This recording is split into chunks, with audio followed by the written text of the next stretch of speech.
My name's Lesley Atherton.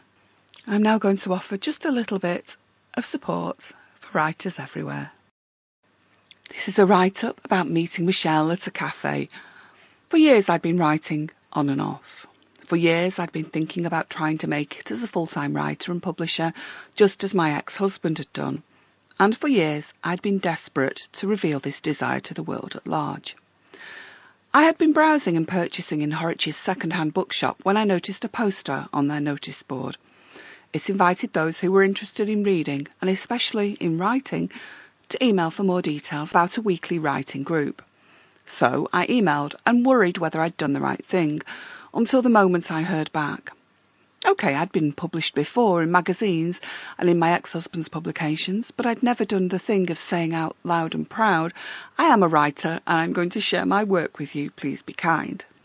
But Michelle responded to my email speedily and she totally understood my predicament, especially as she felt much the same about her own writing.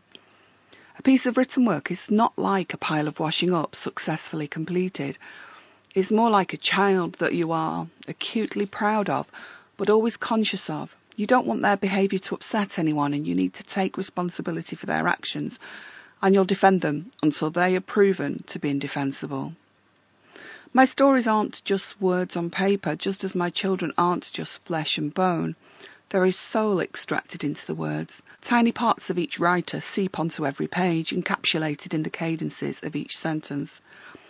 That's why us writers are a weird bunch. We need thick skins to cope with the inevitable rejection and criticism, like the longest, most hurtful parents' evening ever. But we need thin-skinned sensitivity, because it is this that gives us the ability to soul-search and express the truths we find within. Perhaps it's more than weirdness we need. We need support. I met Michelle in Time Deli in Horwich. It must have been about 6 or 7 years ago now, and I can honestly say it was one of the best decisions I'd ever made. We talked about writing and reading and about so much else besides. She was adorable and lovely and generous and funny and kind and clever. I loved her immediately. I wouldn't have gone near a writing group without Michelle, but I'm glad I did. So if you're in the same position, do branch out. Do find the confidence somewhere to share your work. OK, sure, you can occasionally get hurt by criticism of your babies, but this criticism can be dealt with in 2 ways. First, considered and used to make your work better, and second, considered and rejected. But just the consideration of an alternative viewpoint will make your work stronger. I was tempted to do the latter when I received feedback on my second novel, The Wagon. I'd considered it to be the best piece of work I'd ever produced. How dare anyone else imply it wasn't? So I put the work to one side for a couple of months and didn't reread the criticism. When I was ready, I went through it again and checked my manuscript.